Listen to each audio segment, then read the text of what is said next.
If there are two MPs who should be under the prison, it is this one and it is this one.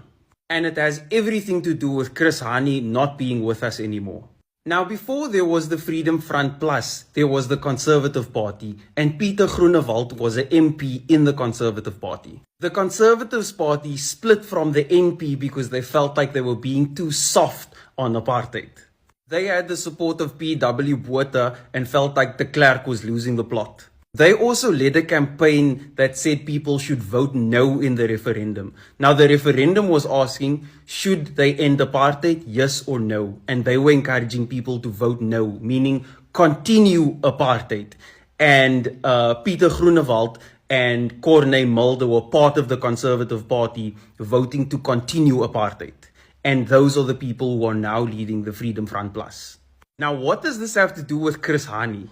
A guy named Clive Derby-Lewis was the finance minister for the Conservative Party. Now, Clive Derby-Lewis and another guy named Janus Wallis were later convicted for the unaliving of Chris Hani.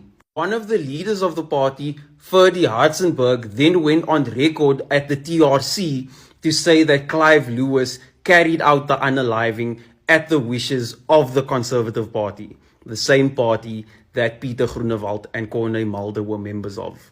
So the fact that the Freedom Front supports Oranje and wants an independent Western Cape is not surprising at all. These are thoroughbred, unrepentant racists of the highest order, always have been. They are not apologetic about it.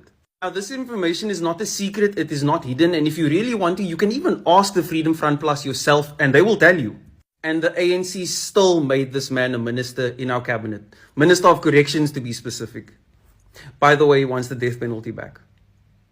To a man like that, I wonder who in his mind deserves that penalty.